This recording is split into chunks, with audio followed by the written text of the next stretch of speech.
To EMR 501, Theory and Practice of Reading. We're going to be looking today at early learning concepts because early learning concepts are kind of really critical for us to understand some of the theories that came about how we learn to make sense of spoken written word and how we learn to encode and decode written language. My name is Beth Walsh-Moorman. A little bit about myself. I just wanted to let you know that I received my doctorate from Kent State University in Curriculum and Instruction with a literacy specialization. My research interests are multimodal composing and disciplinary literacies. I have 20-some years in the high school English classroom, and I'm really excited to share this course with you. All right. One of my courses, probably one of my least favorite professors, I hope that he'll forgive me for saying that, but one of my courses at Kent actually asked us, one of the assignments we were given was to define theory, and that was really amazingly difficult to do. It seems like it would be a simple assignment. It really wasn't. And in that search for how I wanted to define theory, I did what my high school students do, is I Googled it. And I came across a definition for the word theory that I really liked, which was an explanation of a phenomena. I think it's important for us to understand that these explanations, we tend to think of them as being research in scientific chaos theory, theory of relativity, but they're not necessarily that. Theories can also be theological, cultural, observational. But an attempt to explain a phenomena is theory. And in this class, we're going to attempt to look at how have educators and researchers and psychologists, how have they come to understand the phenomena of learning to read? All right, so first thing we want to turn to is the early influences on learning theory, like how we approached or believe that people learn. And it's much of our culture dates back to Greek philosophers. Most of Western culture does, and certainly our understanding of how students learn is rooted in the works of Plato, Socrates, and Aristotle. Socrates was the person who came up with what he calls the Socratic method. Plato was his student and then his disciple and followed much of the same ideas. And it is actually through Plato's writing that we are able to see the Socratic pedagogy being used when he talks about his dialogues. But really, in the Socratic method, dialogue and questioning are at the heart of teaching and learning. Now, the third picture in here, this one right here, is a picture of Aristotle. And Aristotle is somebody who really is sort of the first, if you would, the first education philosopher that we have on record, in that he wrote a work called On Education that we have fragmented pieces, and linguists and historians have been able to put together a rough idea of the fragments that have survived of Aristotle's writing on education. So, thinking about Aristotle's educational philosophy, I think it's important for us to consider what those elements of his philosophy are. And so, first of all, he believed that teachers must have and share a very clear philosophy of life. This is something that everything is inherently political. Certainly, Aristotle recognized that, believed that it was important that a teacher be of the right political and theological, ethical frame of mind. Education should be balanced. So what he believed there was that play, physical training, music, debate, and science should all allow for a balance of mind, body, and soul. Emphasis may change at different points in our life, but we continue to learn in all of these ways. The next one is education is obtained by reason and habit. This is a philosophy that we'll start to recognize as being constructivist in nature, which is that this belief that what we do, we learn by doing, and what we do teaches us, and the reflection of our actions allows for us to learn. The fourth philosophy is education can be categorized by these disciplines: theoretical, practical, and technical. And while it seems that we may come to emphasize the really key ideas that theoretical learning is most important when you think about our education world. Really, Aristotle believed that practical thinking and common sense were equally, if not more, important. All right, so that's Aristotle's kind of ideas. So, this is a quote from Aristotle: "Anything that we have to learn to do, we learn by the actual doing of it. We become just by doing just acts, temperate by doing temperate ones, and brave by doing brave ones." So, what he is suggesting then is that our actions really are the fulcrum, if you will, on which our learning hinges. And so, such learning is complemented by reason and involves teaching the causes of things. So yes, we need to understand, and our actions maybe move us to think about theoretical and explore the theoretical, but we can see the connection to later learning threads that emphasize experience, reflection, and connecting our learning. That is the constructivist theories of learning. We can start to see those connections through Aristotle. All right. So, unfortunately, it took us another, 3,000 years probably to fully appreciate Aristotle's ideas. What we have here is that idea of rote learning was rooted in Aristotle's, because he said we learn by doing. What happened was, for much of modern history, we really started to emphasize rote learning, drills, practice skills, things of that nature, because we believed that, quote unquote, we were helping our students learn by doing. It wasn't until later, into the 20th century really, that that concept really began to diminish in the public realm, although there certainly were thinkers that questioned it all along. All right, so what we're starting to think about then is the Western thinkers then that moved beyond the Enlightenment, that started to take us beyond the Greek philosophy. And the first person that we have here is John Locke. And John Locke, we can start to see his emphasis on behaviorists. When I talk about a behaviorist in a minute, I think you're going to see that Locke was probably sort of a foundational thinker. What you're going to notice is all of these theories are building off of earlier theories. And so what you hear from John Locke is this idea of associationism. We learn by connections. And so what he said is that it really is an extreme idea that we are born blank tablets. That is, we're called tabula rasa. We have no internal or innate knowledge. We're literally a blank slate. And what we do then is we start to learn by drawing connections to our world. And so those connections are contiguity, similarity, and contrast. And so when we start to have experiences that can be connected in one of these three ways, then we start to develop our learning and start to think. He believed, however, that this was, really kind of a cynical view. He believed that people were susceptible to corruption by society. And so he begins to move away from some of Aristotle's ideas and develop a much more rigid thinking pattern. That rigid thinking really kind of took hold for several hundred years. And, the Enlightenment was all about an emphasis on rational thinking. But what we started to see was around the 17th, 18th century, we started to see people start to challenge that. And one of the big people who really changed that was Jean-Jacques Rousseau. I don't know, I'm terrible at French. I used to teach a French novel, and I was always afraid that the French teacher would come by when I was teaching the novel, Count of Monte Cristo. I could never get the names right. I could never get the street names right, things like that.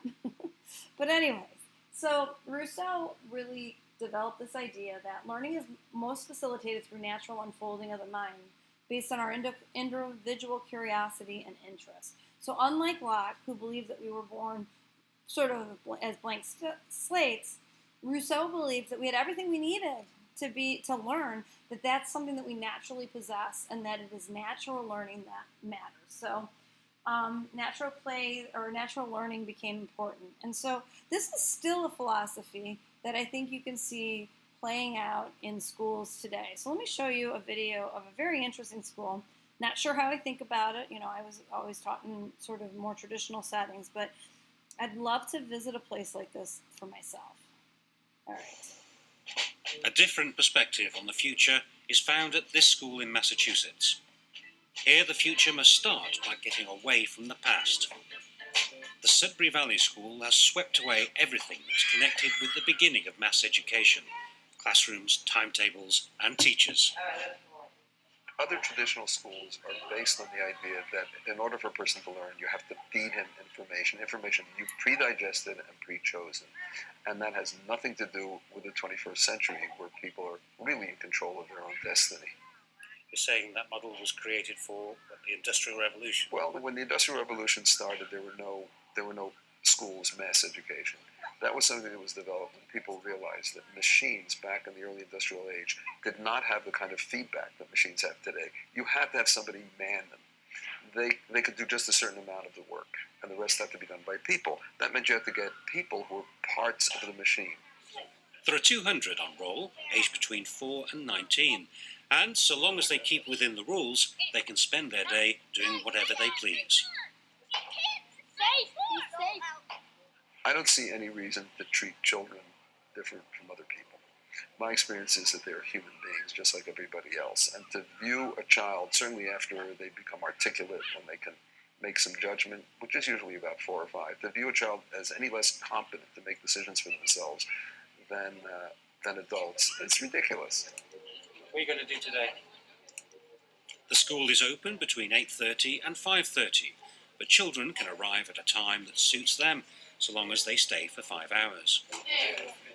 The freedom and the being able to do what you want, it's all very nice. But what I think is probably what's helped me the most is simply I've actually met people and befriended people here who actually treated me well. You know, in my old schools, for whatever reason, the majority of my friends weren't really friends. Shows your uniform. Oh, yes. It also has increased my confidence. Hi! Do you know there are some people who might be a bit shocked that you're spending the school day playing cards? Bridge is a good intellectual exercise. There's there's some math involved and there's a lot of logic. So it's not just a game. It's useful in learning and stuff too. I'm making the 5th scarf of this week. Why? Because I can, and I just learned how. I like Shakespeare. It's just really cool. You're happy doing this by yourself rather than getting in a teacher? Yeah, it's not that hard. I'm listening to it on YouTube, and I'm also reading it at the same time. Gives you sort of an idea of how you should say it. What teachers can do sometimes, if a person wants a specific answer to a specific question, they can give them that. But the most of us in life, we go about learning things. I mean, you and I and anybody else really, if they think about their lives, they'll realize that most of what they got out of life, they learned somehow on their own, and they found ways to find out what they want to know rather than have sitting in front of somebody who's telling them. So you expect then a child to sort of stumble across Shakespeare? Well, no, not really, because they're sitting and talking and hearing other people stumble across these things. The whole of humanity stumbled across these things. I mean, imagine yourself in Shakespearean England, you know? He wasn't even that much more famous than the other people. All of humanity has stumbled over time, over the kinds of things that we now treasure. There's no reason to think that people won't pick out of all the world of information new things that people will treasure. There are 11 members of staff employed by the school who keep an eye on the children and their activities. Well, I spend a lot of time walking around and just seeing what's going on, so that if people need anything, they can find somebody and get the help that they're looking for. Do they ever ask you any questions? Oh, sure. Sometimes they're more theoretical questions like why are the leaves turning orange, and sometimes it might be a question about what to do about contesting a traffic ticket or pretty much anything. Another member of staff is a former pupil who went on to find success in 2 separate careers, one as a chef. Okay, I'm going to stop it there. You get the idea. But this is really an interesting concept, this idea that really the role of the teacher in such a philosophy, natural play, unschooling movement is another term for this. But what they're really talking about is this idea that the teacher's job is to support the students in their interests and in their exploration based on their own interests. Oh, sorry, I don't know how I logged that out. We'll get there. So what we're going to do is we're going to move then. So this is kind of a brief overview of the first, 4,000 years of education philosophy. But moving over to behaviorism. So behaviorism is something that happens to become very, very popular by the beginning of the 20th century, when we started to have, very influenced by Sigmund Freud and early work in psychology, where we began to understand the complexities of human emotion and human thinking. And so behaviorism then is all about learning what is observable. And so this is really a critical learning theory. While the other two are foundational learning theories, I think behaviorism is one of those critical learning theories because it still has a lot of implications. The reason why education courses ask you to cite things in APA is because education as a discipline has its roots in psychology, because really the first education researchers were psychologists. Okay. So let's take a little bit of time to look at behaviorism. Behaviorism has two guiding principles. One, that behavior is response to a stimuli, and two, that external stimuli can be manipulated and strengthened or to strengthen or reduce a response. Okay?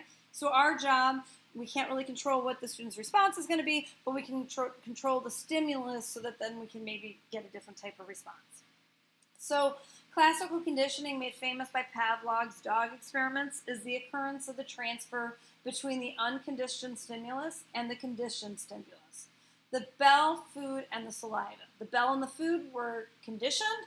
The saliva was unconditioned. They couldn't control that response. Saliva was something that was out of the control of the experimenter. But ringing the bell and giving the food, presenting the stimuli in a certain way, that was in their control. Okay? It was actually John B. Watson who applied this to human behavior, and this really began in the early 20th century. Okay. So the first person that we really trace back to as sort of an education researcher would be Edward Thorndike. And Thorndike was really interested in reading. In fact, some of the first readers were written by Edward Thorndike. So Thorndike showed that stimulus after a behavior can also have an effect on the behavior. So while Pavlov was demonstrating that stimulus before the behavior affects it, Thorndike said, yeah, but it also matters what we do as researchers after it. So he began to look at behavior and looking at the stimuli that is presented before or after it. He applied his theory of learning to reading instruction in a series of studies. So he's the first person to really look at reading as an important indicator of learning. And so some of the ideas that he had was a law of readiness. Easier tasks should precede those related but more difficult. Boy, do you hear that in the way that we talk about scope and sequencing. Law of identical elements. The more elements of one situation are identical to elements of second, the greater the transfer. You think about how often when we talk about things like preparing students, not just the skills needed for testing, but maybe for the formatting for the testing, because it would be difficult for them to transfer those skills if they're not familiar with the context. Law of exercise. More stimulus response connections the more that they're practiced, the stronger their bonds. So the law of stimulus or of exercise is this idea that repeated use, okay? All right. So let's look here then and think about when Thorndike started to move into behaviorism and thinking about reading. What did they start to look at? Well, they wanted to look at those elements that cannot, those behaviors that, remember, We're going to manipulate the behaviors by the way that we present the material, by the stimulus that we give either before or after. But what are some of the things that we started to look at? So in behaviors in reading, their sort of place of focus began to look at visual discrimination. How does how do we start to be able to identify words, discriminate from letters? What is the progression that the physical progression that we go through? Auditory discrimination, how do we start to be able to remember simple phonics, right? How do we begin to hear different sounds? Left to right progression. And what this sort of amounted to was a really important idea that is still really, really important in education, which is that reading is seen as a sub-skill that is seen as a set of sub-skills that can be observed and directly instructed. So reading are these sub-skills. Think about this. When you think about this program, when we think about things like phonetic awareness, phonics, comprehension, fluency, you think about prosody, you think about all of these ways that we really have looked at reading as a set of sub-skills that can be taught. All right, so this is not just something that is done in schools or that was done in the past. This is something that we still look at in schools today. And so I thought I would show you an interesting video. That's a recent video. Oh, crud muffins. Sorry. Let me try that again.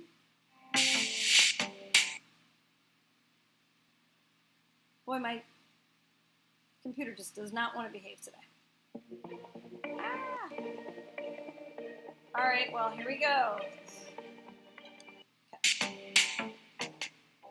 We were reading a new book, and I had one little girl who was just really struggling with the book, and she was trying to sound out some of the words, but she was just having some problems. And so about halfway through the book, she just closed the book and she slid the book across the table to me and said, "You know what, Miss Buckley, I don't need to know how to read this book because I'm going to be a supermodel, and whenever I'm a supermodel, I don't have to read these books."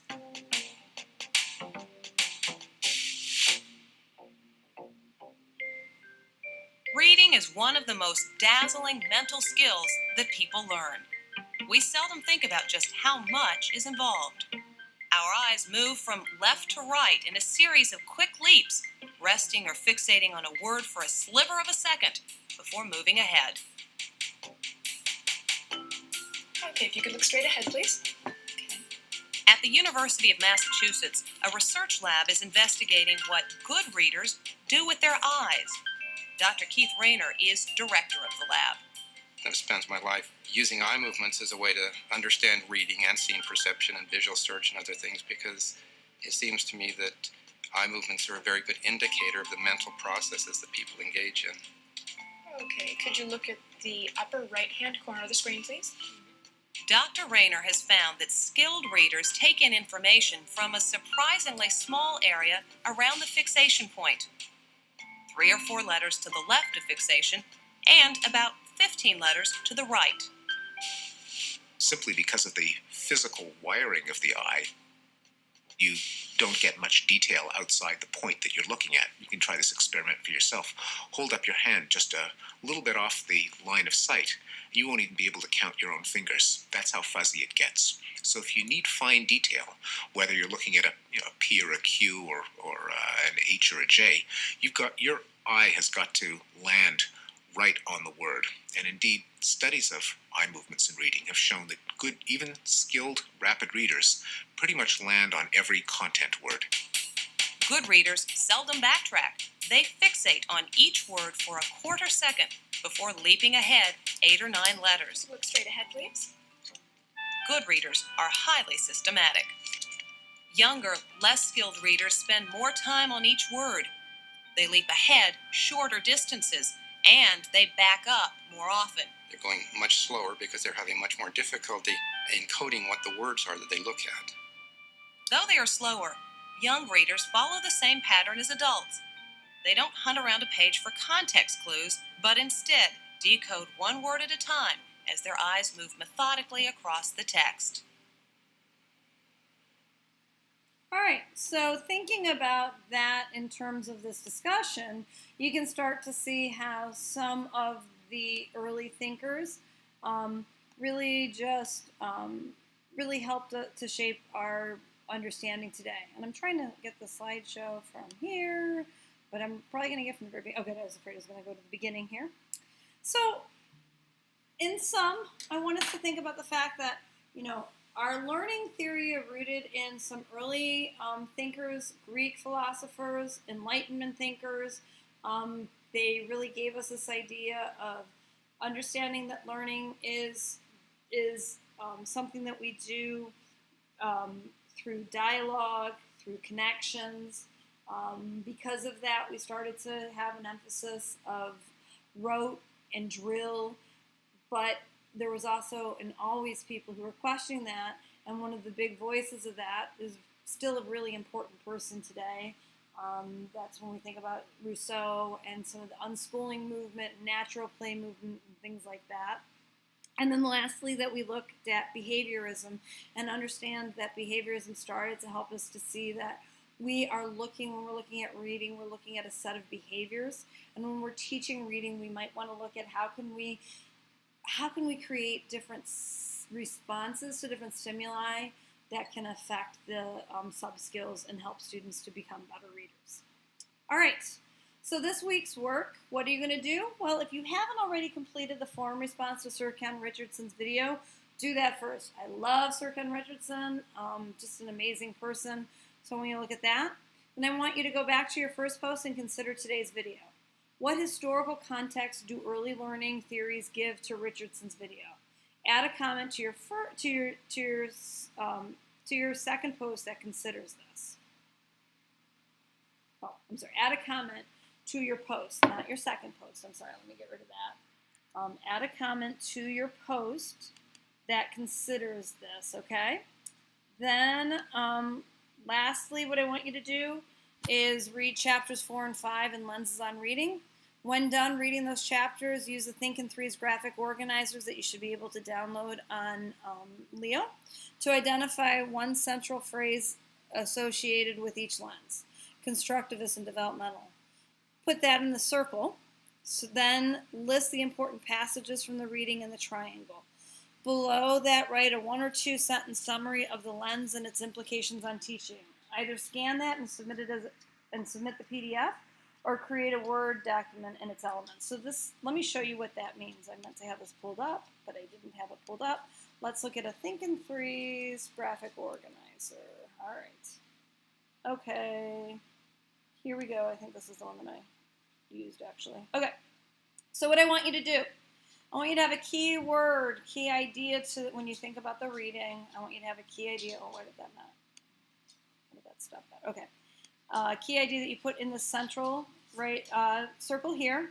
I'm showing you this graphic organizer because it's my all-time favorite graphic organizer, and I don't know why it keeps doing this.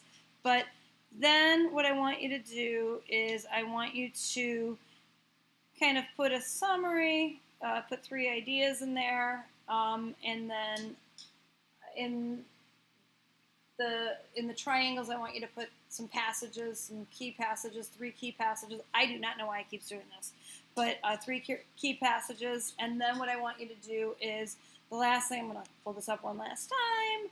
Last thing is put a little summary right here of the reading. And I'm just going to stop that because it is driving me crazy. So, all right, so the Think in 3, that is an organizer, or graphic organizer that you'll be able to see in your on Leo. You can download it. I cannot recreate that well in a Word document because of the different shapes. So you could certainly put those elements. You can create your own graphic organizer. We're going to use this more than once in our reading, so feel free to create your own graphic organizer. But you're going to put your own graphic organizer in there, and you're going to have those elements. I want you to have sort of a key. If you were to hashtag the reading, what would you hashtag it? Put that in the center circle. Then 3 really important passages, probably the 3 most important passages you think you saw in the reading. And then in the bottom, I want you to put a quick 1 to 2 sentence summary of the reading. If you use the graphic organizer that I gave you, scan it, create a PDF, submit the PDF. If you want to, you can make your own Word document that has those elements in it. It doesn't matter to me. I just wanted to show you what is probably my all-time favorite graphic organizer. And I think it's a graphic organizer that you could adapt and use to in a lot of ways and for a lot of different classrooms. Okay. All right. Thank you so much.